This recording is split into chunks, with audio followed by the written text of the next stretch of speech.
Meus irmãos, a paz do Senhor a todos. Por gentileza, tome o vosso assento.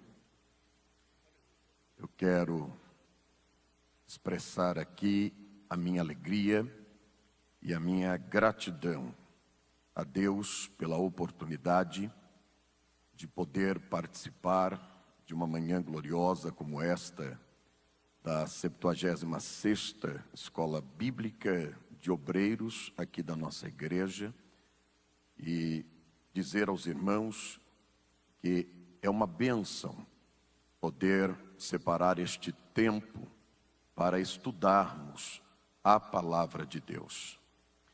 Quero também estender o meu agradecimento e louvar a Deus pela vida da nossa liderança, os nossos pastores, pastor presidente, pastor José Wellington Bezerra da Costa, pedir a Deus que Deus continue dando a ele saúde e fazendo com que ele continue sendo este referencial para todos nós. Também nosso querido pastor, vice-presidente, pastor Wellington Júnior, presidente da nossa CGADB, louvamos a Deus pela vida destes homens. Deus entregou a eles uma posição tão destacada, com múltiplas tarefas, e a nossa oração é para que o Senhor continue usando os seus servos aqui para nos liderar. Também quero louvar a Deus pela vida do pastor Eliseu, que está aqui com a incumbência da direção deste culto, os demais companheiros que já falaram, pastor Jaime, fomos aqui edificados por essa tão boa palavra, pastor Saulo, que Deus continue abençoando a vossa vida. Também louvar a Deus pela vida de outros pastores que aqui estão, pastores setoriais, pastor Marco Almeida, nosso secretário adjunto aqui da igreja e da Confradesp, Deus abençoe a sua vida. E preciso também destacar aqui companheiros que vieram ali do setor 34, setor de Pinheiros. Ali estão alguns pastores, dirigentes de congregação, também alguns obreiros da nossa sede. Que Deus nos abençoe aqui mais uma vez pela sua palavra. Meu amado, eu quero lhe convidar para meditar em um estudo que Deus colocou em meu coração. Se você está de posse da apostila dessa 76ª EBO, você poderá acompanhar o nosso raciocínio na página de número 241. E também, caso você não esteja de posse dela, certamente o irmão poderá acompanhar conosco o estudo da palavra. E para isso eu já convido os irmãos a abrirem o texto que estou tomando como base, do livro de Atos dos Apóstolos, no capítulo de número 12. Localize, por gentileza, este texto. Enquanto você está a localizar, quero também glorificar a Deus pelas centenas ou até milhares de pessoas que estão acompanhando esta EBO por meio da transmissão que é feita aqui a partir do nosso templo sede. Que Deus abençoe a sua vida, compartilhe deste link, pois certamente Deus continuará falando com todos nós. Quanto já localizar o texto da palavra de Deus, Atos dos Apóstolos, capítulo de número 12, digam amém. Façamos uma extensão do versículo que li, ou que leremos, que é o versículo 5, iniciando no versículo 1 a leitura deste texto. Por aquele mesmo tempo, o rei Herodes estendeu as mãos sobre alguns da igreja para os maltratar. E matou à espada Tiago, irmão de João. E vendo que isto agradara aos judeus, continuou, mandando prender também a Pedro. E eram os dias dos asmos. E havendo-o prendido, o encerrou na prisão, entregando-o a 4 quaternos de soldados para que o guardassem, querendo apresentá-lo ao povo depois da Páscoa. Verso 5. Pedro, pois, era guardado na prisão, mas a igreja fazia contínua oração por ele a Deus. Amém. Meus irmãos, o tema que o Senhor trouxe ao meu coração para nós hoje pela manhã meditarmos é atitudes em tempos ameaçadores e de perseguição. Isto veio ao meu coração, pois ao observarmos o tempo em que nós vivemos, creio que certamente o que está se cumprindo é a palavra do Senhor nosso Deus, e há uma expressão nela, escrita por Paulo, na segunda epístola que ele escreve a Timóteo, no capítulo 3, e no verso 1, onde ele diz: sabe, porém, isto, que nos últimos dias sobrevirão tempos trabalhosos. Certamente nós vivenciamos grande ameaça, já se fala em perseguição, e uma perseguição aguda, principalmente à fé cristã. Há um grande debate sobre como deve ser o comportamento da igreja frente a este período que estamos vivendo.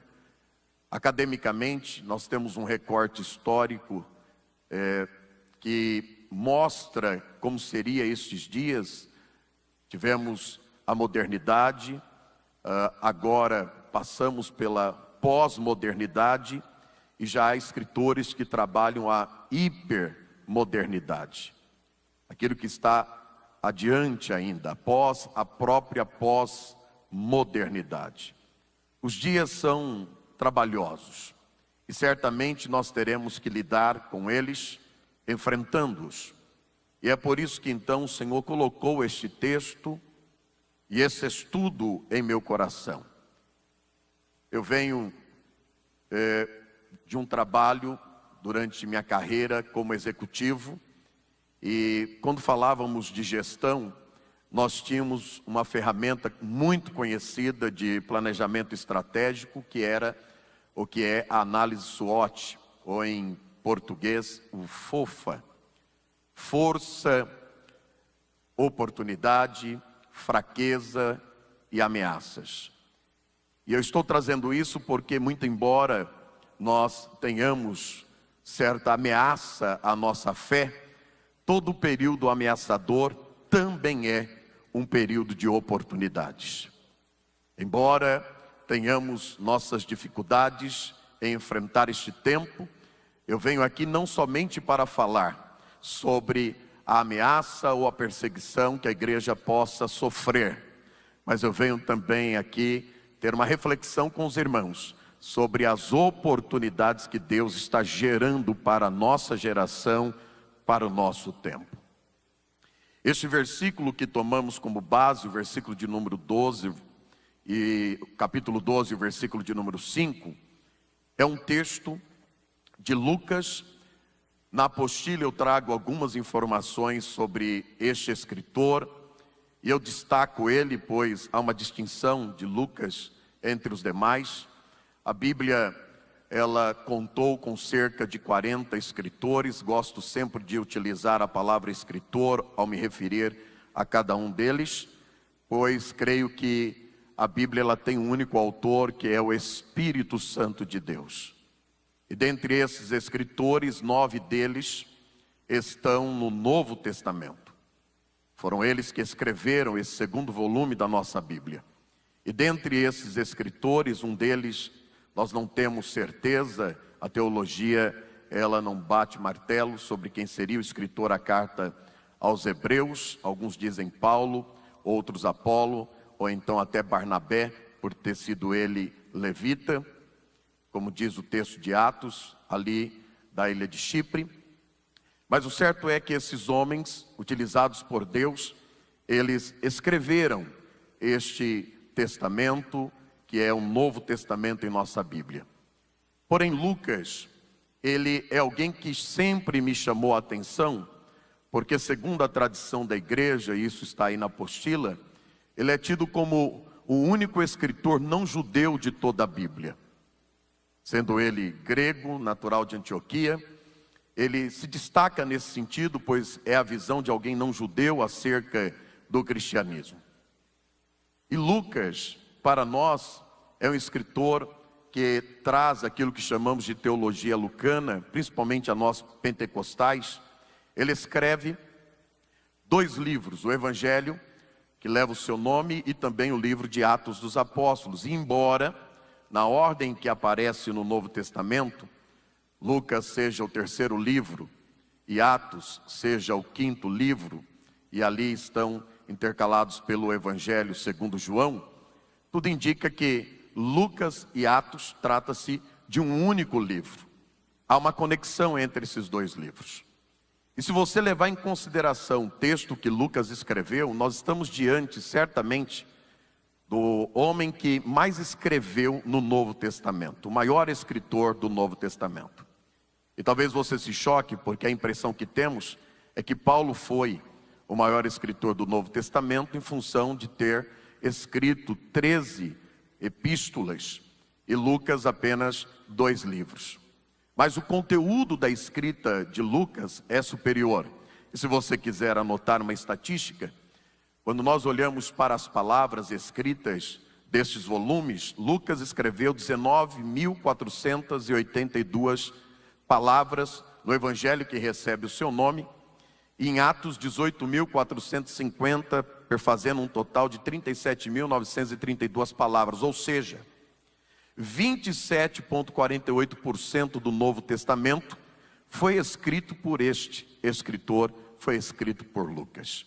E se você considerar todas as escritas do apóstolo Paulo, pegando as 3 epístolas, dá 32.408. E ainda que você considere a carta aos Hebreus, uma escrita do apóstolo Paulo, com 4.953 palavras, ainda assim dá menos 571 palavras. Então eu lhe asseguro, Lucas ele é o maior escritor do Novo Testamento. Ele contribuiu com a escrita do Novo Testamento, de tal forma que podemos citá-lo como este grande escritor. Porém, se você olhar para o texto da Sagrada Escritura, nós temos apenas 3 citações diretas a Lucas. Na apostila eu coloco elas e fica fácil para acompanharmos. E essas 3 citações são citações do apóstolo Paulo. A primeira delas está em Colossenses 4:14, onde diz: saúda-vos Lucas, o médico amado, e também Demas. Essa é a expressão que traz a referência direta a Lucas. Você ainda tem 2 Timóteo 4:11, que diz: somente Lucas está comigo, toma contigo Marcos e traze-o, pois me é útil para o ministério. E por fim, você também tem a carta a Filemon, capítulo 1, verso 24, que diz: Marcos, Aristarco, Demas e Lucas, meus cooperadores. Isto posto, essas 3 referências trazem informações sobre quem é Lucas. Destas passagens, nós conseguimos extrair que Lucas, ele era um médico e, portanto, alguém de uma classe social destacada. E claro, isto conferia a ele habilidades para a escrita do livro que recebe o seu nome, o Evangelho de Jesus segundo Lucas, e também Atos dos Apóstolos. E se você observar no último texto que citamos, os adjetivos que ali aparecem: amado e cooperador, isso sinaliza a proximidade que Lucas tinha com o apóstolo Paulo, pois Paulo trata ele como amado e trata ele como cooperador. Então nós estamos de fato diante de um obreiro que cooperou, que contribuiu para a obra de Deus no período inicial da história da igreja. Atos dos Apóstolos, meus amados irmãos, que é o segundo volume deste texto que Lucas escreve, e eu disse aos irmãos que muito provavelmente tratava-se de um único livro, porque há uma conexão direta entre o Evangelho de Jesus segundo Lucas e o livro de Atos. Nós poderíamos falar desta conexão e trazer aqui vários conectores, como por exemplo, a conexão cristológica que há entre esses dois volumes. Se você ler o capítulo 24 do Evangelho segundo Lucas, verso 51, e se você também ver Atos dos Apóstolos, capítulo 1 e o verso 9, há uma conexão cristológica nas duas cenas, tanto a última cena do Evangelho de Jesus segundo Lucas, como também a primeira cena do livro de Atos dos Apóstolos. Está acontecendo ali a ascensão de Jesus. Jesus, ele está subindo, ele está indo para o Pai. Mas há também uma conexão pneumatológica, ou seja, se você verificar no capítulo 24 e versículo 49 de Lucas, assim como Atos dos Apóstolos, capítulo de número 1, verso 8, a conexão pneumatológica, ela está ali expressada. Ou seja, Jesus está soprando sobre eles o Espírito Santo e dizendo: ficai em Jerusalém, até que do alto sejais revestidos de poder. Esta é a cena. E a cena de abertura do livro de Atos é: e recebereis poder ao descer sobre vós o Espírito Santo. Mas há também uma conexão missiológica. Se você olhar para o capítulo 24, versículo 47 do Evangelho segundo Lucas, você verá que Jesus está dizendo que o nome dele seria pregado, proclamado em todas as nações. E o próprio texto de Atos 1:8 diz que eles receberiam este poder e seriam testemunhas em Jerusalém, Judeia, Samaria e até os confins da terra. Isto posto, meus irmãos, nós olhamos para este texto de Atos com uma atenção especial, pois estamos diante aqui de uma história, e a história é a história da igreja.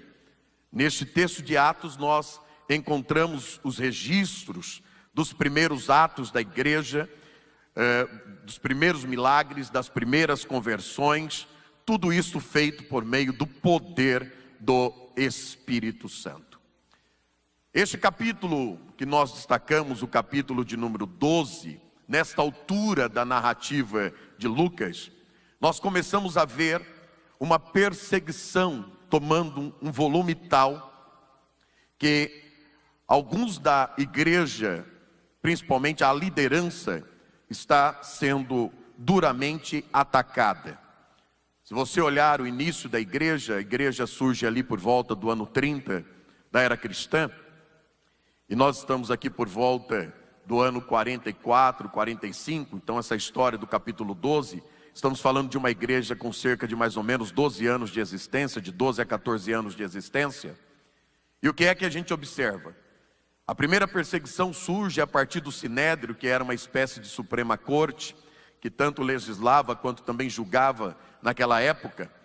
E se você, já ouvimos aqui sobre Paulo, Paulo foi um agente do Sinédrio, que recebe carta para prender, maltratar a igreja, e a gente vê como Deus, ele interferiu, Jesus interferiu ali, porque senão Saulo chegaria em Damasco e iria fazer ali o que estava com carta para fazer, mas ele tem um encontro com Jesus, até porque, querido, a igreja ela é indestrutível, nada nem ninguém conseguirá barrar ou parar a igreja do Senhor Jesus Cristo.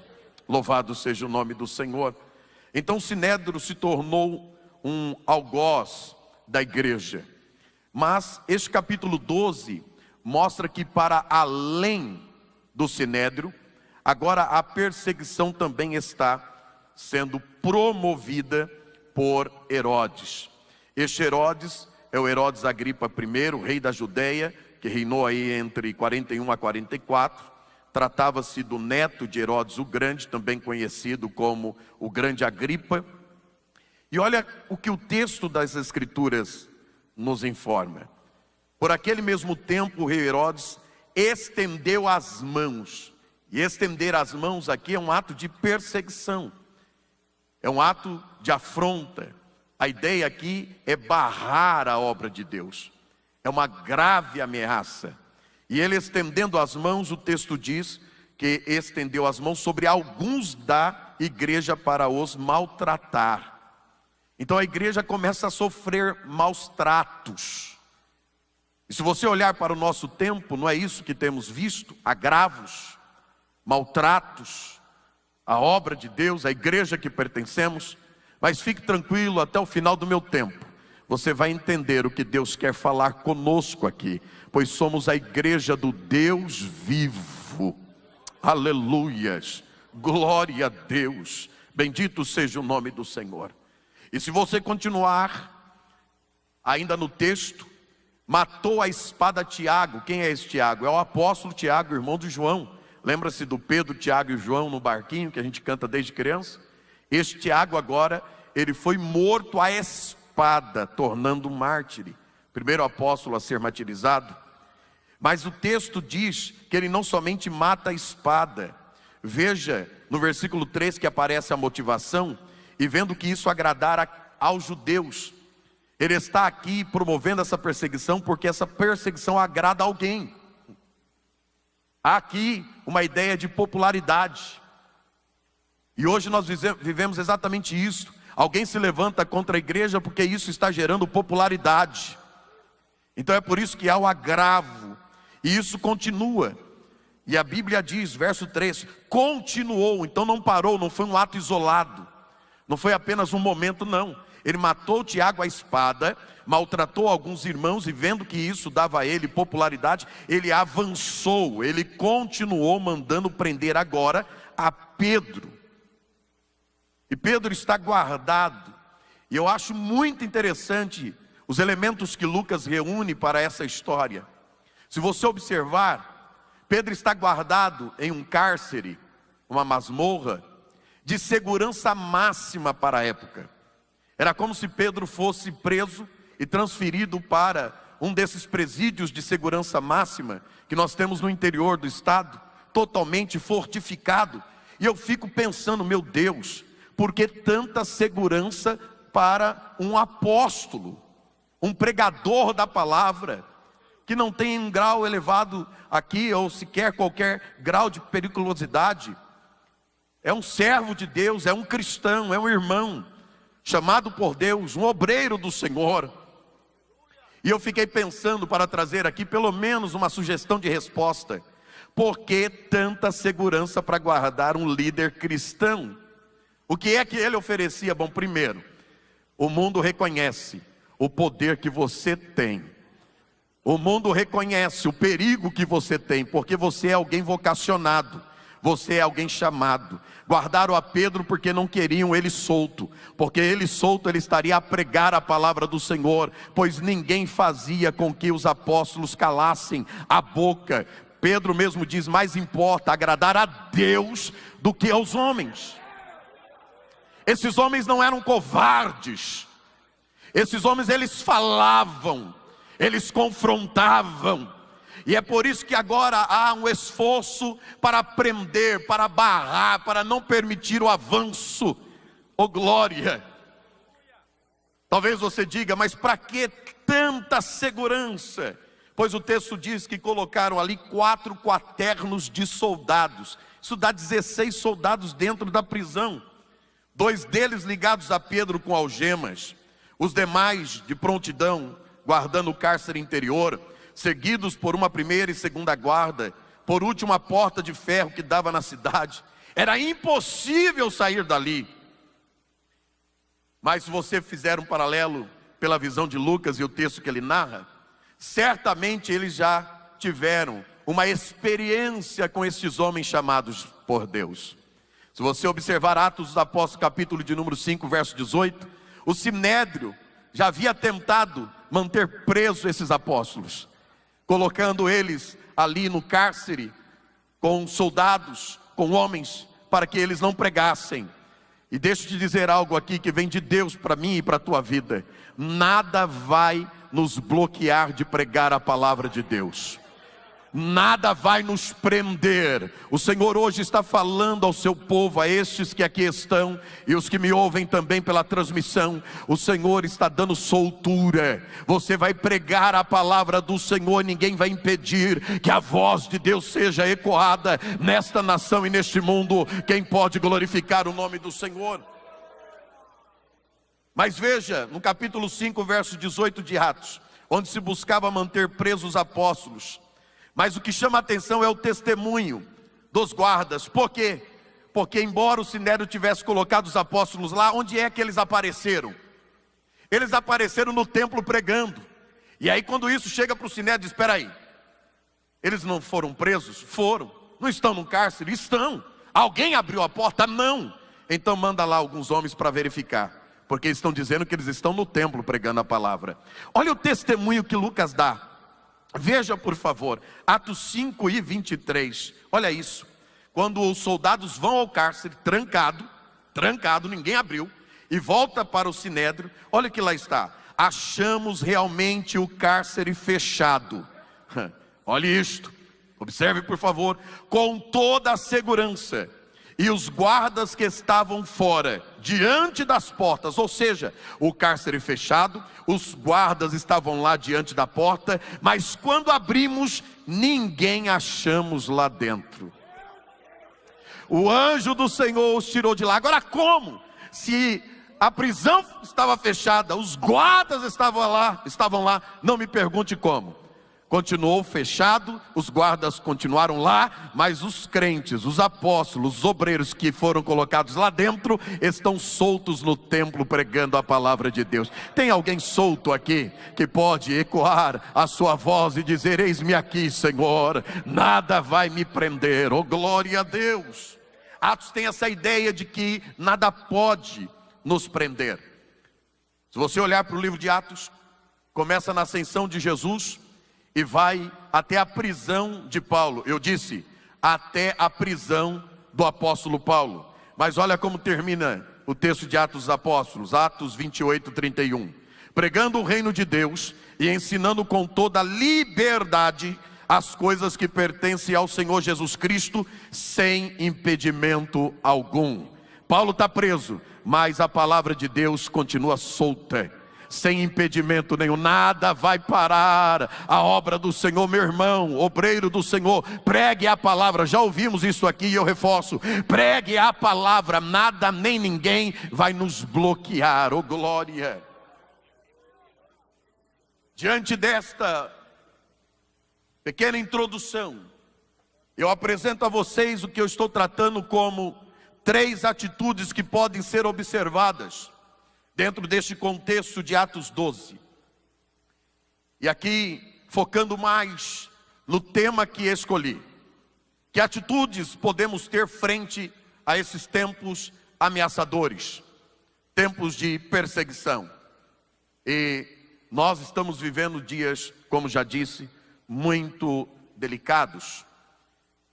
O primeiro ponto é o conceito de atitude que eu quero oferecer aos irmãos. Etimologicamente, a palavra atitude surge do italiano attitudine, com significado de postura, disposição, tendo a raiz no latim aptudo, com significado de adequação, e com o tempo passou a significar disposição para ou postura para. Então a questão é: qual é a postura que nós temos que ter neste tempo? Qual é a disposição que nós temos que ter diante do que estamos vendo, diante do que estamos vivenciando? E aqui eu abri 3 atitudes, 3 posturas que a igreja necessita ter nesses tempos, ou nesse tempo ameaçador. Primeira atitude: a oração como principal atitude em meio à perseguição. Querido obreiro, se você está com a sua Bíblia aberta, por favor, volte a tua atenção para o texto. Do verso de número 5, é o texto base. E eu quero lhe mostrar algo. Este versículo de número 5, Pedro, pois, era guardado na prisão, mas, você tem coragem de repetir pós mim? Mas, não, melhora isto, mas, obreiros, senhores, mas, eu quero chamar o teu foco, a atenção do teu foco, para esta palavrinha, mas, a igreja fazia contínua oração por ele. Essa palavrinha mas é uma conjunção conectiva adversativa. Como é que pode uma palavrinha tão pequena, não é? Conexão, conectiva. Bom, então vamos lá, vamos aprender isto. Essa palavrinha mas, ela conecta. E ela conecta duas mensagens, duas ideias. Há uma mensagem oferecida pela primeira parte do texto, e há uma mensagem oferecida pela segunda parte do texto, e entre elas, essa palavrinha mas. Por isso que é uma conjunção conectiva. Só que ela é uma conjunção conectiva adversativa. E o que isso significa? Isso declara uma contraposição ao relato inicial. Pois se por um lado Pedro era mantido preso por Herodes, em contrapartida, a igreja se mobilizou em orar. Isso aqui é lindo, porque enquanto há uma ameaça externa, enquanto há um esforço para impedir o avanço da igreja, para barrar a mensagem, para barrar a pregação, em contrapartida, em contraposição a uma atitude da igreja. E qual é a atitude da igreja? A igreja, querido, não sai aí no Facebook, no Instagram e fica batendo boca com ninguém. A atitude da igreja é colocar o seu joelho no chão, em contraposição, e orar. Oh, randei, quergue, fúria, sou. Stemanto, Riamandarai. E Deus me traz aqui esta manhã para dizer que a igreja, ela não fica parada, ela se mobiliza, mas ela se mobiliza para a oração. Oh glória! A igreja entende que a maior arma dela é a oração. Quando a gente ora, querido, algo acontece. Tiago já diz que a oração feita por um justo pode muito em seus efeitos. Você ainda acredita no poder da oração?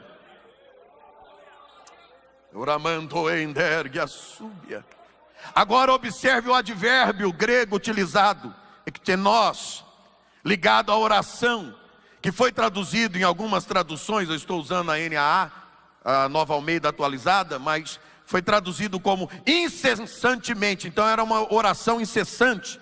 Outras traduções, uma oração fervorosa, ou fervorosamente, ou vigorosamente.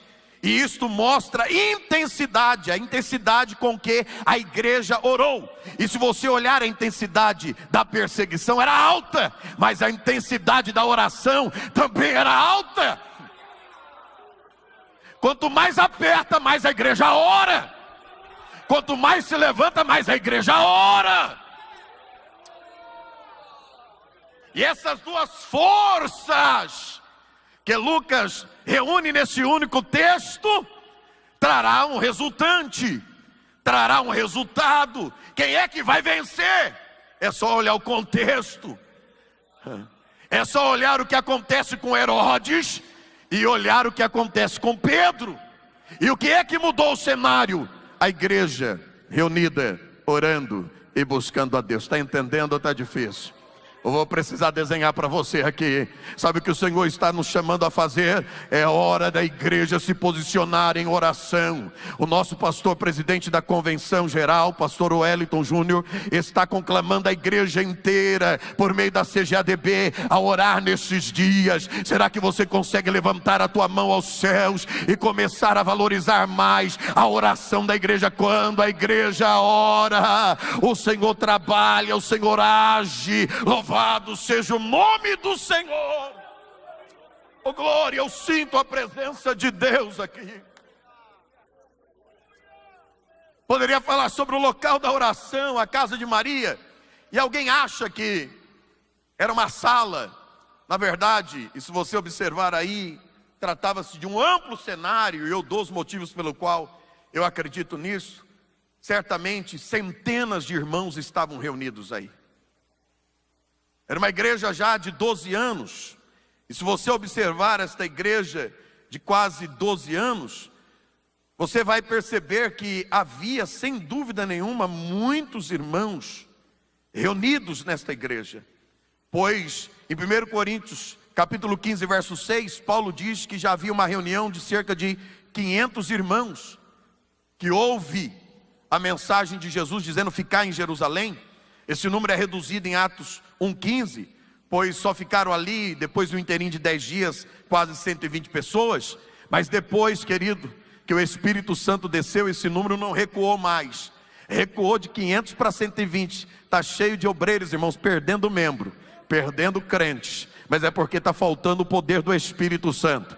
Porque a partir do momento que o Espírito Santo desceu em Atos 2, a Bíblia diz que Pedro se levantou em Atos 2:41 para pregar, e foram batizados naquele dia quase 3.000 almas. E ele não para mais, porque Atos 4:4, quase 5.000 se converteram ao Evangelho, e aí você já tem mais de 8.000 pessoas. A igreja está reunida ali, e a oração é: liberta Pedro. Mostra, Senhor, que Tu és conosco. Herodes quer nos destruir. E quando eu olho para isto, eu tenho que pensar também naquilo que pode ser chamado como os pressupostos da oração, ou os pressupostos veterotestamentários. Ou seja, um olhar para a oração no Antigo Testamento.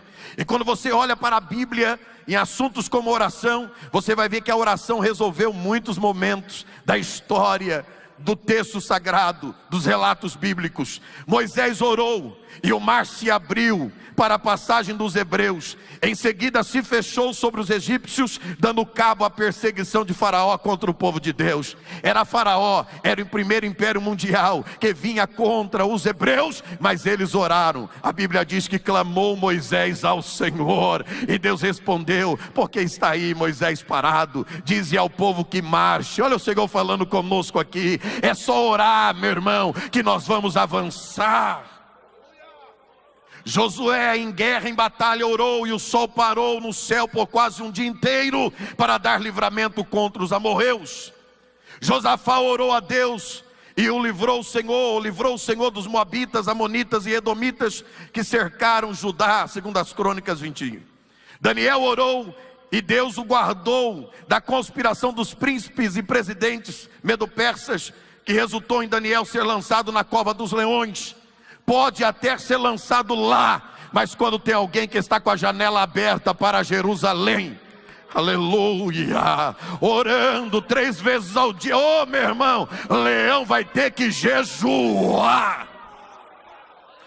Tem socorro de Deus aqui pela manhã. Eu venho profetizar, senhores, tem livramento de Deus aqui pela manhã. E se você pode receber essa palavra, alegre o teu coração. Quem foi que disse que você não ia se edificar aqui de manhã? Olha Deus falando contigo.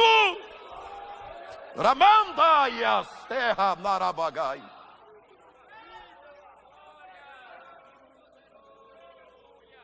E eu poderia avançar em muitos outros testemunhos.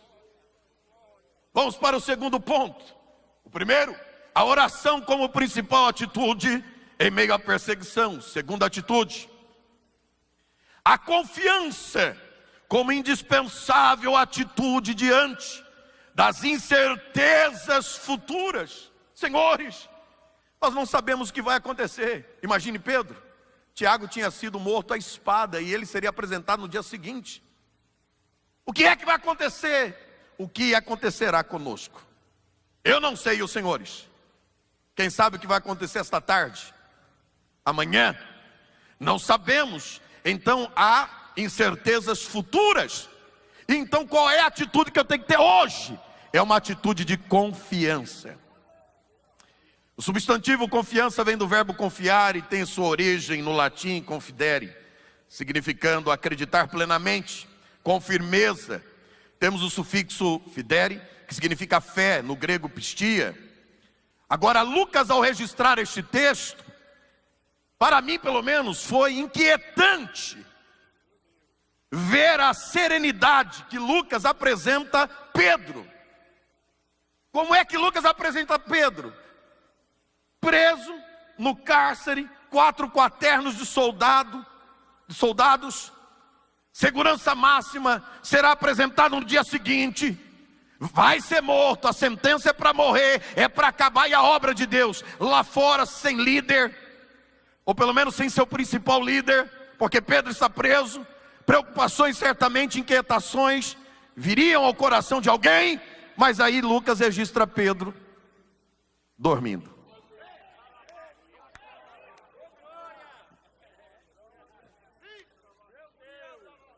Senhores, nós dormiríamos? O pastor Eliseu está aqui me ajudando. Aqui teve a primeira experiência de Atos 5. Agora já é um obreiro experiente. Glória a Deus. A Bíblia é tremenda. Já dá outra mensagem aí, pregador. Então veja, confiança. Na noite anterior ao dia em que Herodes iria apresentá-lo ao povo, Pedro dormia. E o texto diz, é o verso 6. Pedro dormia entre 2 soldados, preso com 2 correntes.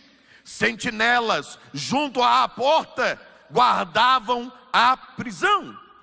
Isso nos leva, como Pedro, você não está aí perturbado? Você vai morrer no dia seguinte, rapaz. Mas Pedro está dormindo. E a pergunta é, o que teria deixado Pedro tão confiante assim? O que teria deixado Pedro tão confiante assim? Quer saber? Fiquem acordados aí me protegendo, porque eu vou dormir bem seguro hoje. Aleluia! Que segurança é esta, Pedro? Talvez fosse, e eu coloco aí para os irmãos, uma palavra de Cristo. Bom, aqui Pedro certamente estava ali, talvez, passando dos 30 para os 40 anos. Ó, minha idade. Novinho, né? 4.2. Então veja. Mas havia sobre ele uma profecia, uma palavra, está registrado lá em João 21:18. Mas quando você for velho, Pedro, estenderá as mãos e outro o cingirá e o levará para onde você não quer ir. E essa palavra certamente estava no coração dele, lá naquela prisão, dizendo, esta prisão não é o meu fim, a minha carreira não acaba aqui. Não será Herodes que vai pôr um ponto final na minha trajetória. Certamente Pedro estava dizendo, eu tenho promessas, o Senhor me chamou e eu ainda tenho algo a realizar. Se você pode levantar a tua mão direita, eu quero profetizar nesta manhã, não será esta luta, este sofrimento, esta dor, esta enfermidade que colocará um ponto final na tua história. Hoje Deus se levanta para lhe proclamar, dizendo, eu vou lhe usar, eu vou lhe tirar dessa, se prepare, porque ainda tem uma trajetória. Oh glória! Manter a confiança em meio à crise é reconhecer que Deus jamais perde o controle da situação. Deste modo, nada pode amedrontar quem a possui. Olha o que está em Salmo 56:4. Em Deus, cuja palavra eu exalto, neste Deus ponho a minha confiança e nada temerei. Que me pode fazer o mortal? O salmista pergunta. O que me pode fazer o mortal? Se a minha confiança está em Deus. Quem é mais poderoso, meu irmão? É o rei sentado no seu trono, na sua cadeira, achando que é alguém, e o povo aclamando, é voz de Deus. Só basta o Senhor levantar o seu exército, irmão. E qual foi o exército que o Senhor levantou para abater Herodes? Foi comido de bicho, porque não deu glória a Deus. Ouvimos numa mensagem aqui que o Senhor levou os peixes para a rede. Quando o Senhor quer, o Senhor usa bicho para matar o prepotente, para abater aquele que se levanta contra a igreja. Você acredita em palavra profética? Glória a Deus.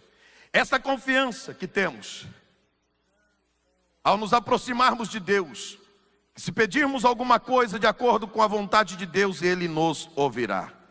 Lembremos-nos que muitas vezes a nossa confiança é posta em xeque diante das situações. Vocês se lembram ali do segundo império mundial, o Império Assírio, com Senaqueribe? Senaqueribe pega um mensageiro, Rabsaque, e manda ao rei Ezequias de Judá, e olha a palavra que ele diz.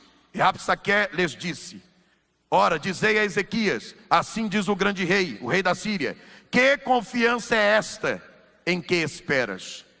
Que confiança é essa nossa? Que confiança é esta? É a confiança em Deus. Vamos à frente. Terceira atitude, a preparação como essencial atitude para o escape divino. E para elucidar este texto, esta parte, eu quero chamar a tua atenção para uma informação que parece que está aí só, de maneira sem pretensão, mas não. Há aqui a intenção de Lucas em colocá-la. O texto diz que era a festa dos pães ázimos, e que essa expressão tem, o que ela tem de mensagem para nós. O que era a festa dos pães ázimos? Essa ideia que Lucas traz estava intimamente ligada à libertação dos judeus. O momento preparatório, antes da Páscoa, o momento da libertação. E o que é que eles deveriam fazer? Deveriam se preparar, porque eles seriam libertos apressadamente. Deus não iria demorar.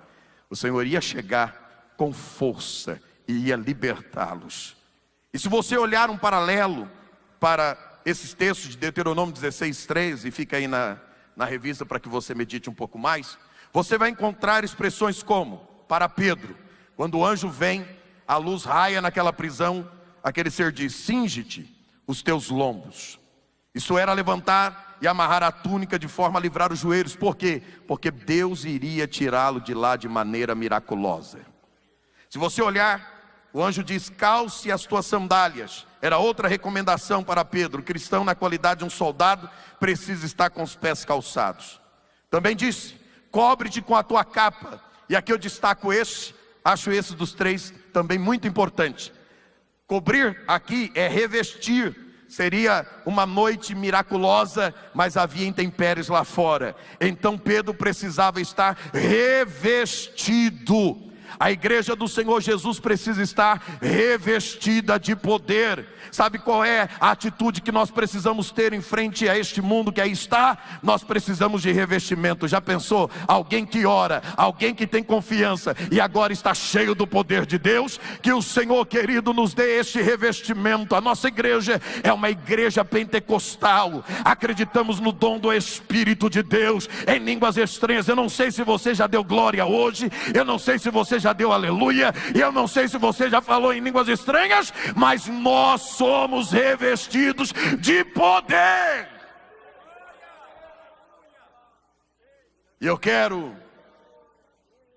concluir aqui, e nessa conclusão deixar este estudo para a meditação de todos e dizer: se atentarmos para a oração, a confiança em Deus e a nossa preparação, viveremos experiências tais como Pedro as teve. Sobreveio a ele o anjo do Senhor, resplandeceu luz na prisão, foi despertado do sono, recebeu soltura das algemas e da prisão, todas as portas lhe abriram. Ele imaginou que fosse um sonho, que não fosse real, mas quando ele está do lado de fora e o anjo deixa, ele percebeu, era real. O que estava acontecendo com ele não era um sonho, mas era a manifestação do Deus a quem ele servia. Que Deus em Cristo continue nos abençoando. Aproveite esse último minuto para mais uma vez agradecer a Deus, agradecer ao ministério da igreja, meus companheiros. Que Deus continue nos abençoando. Amém.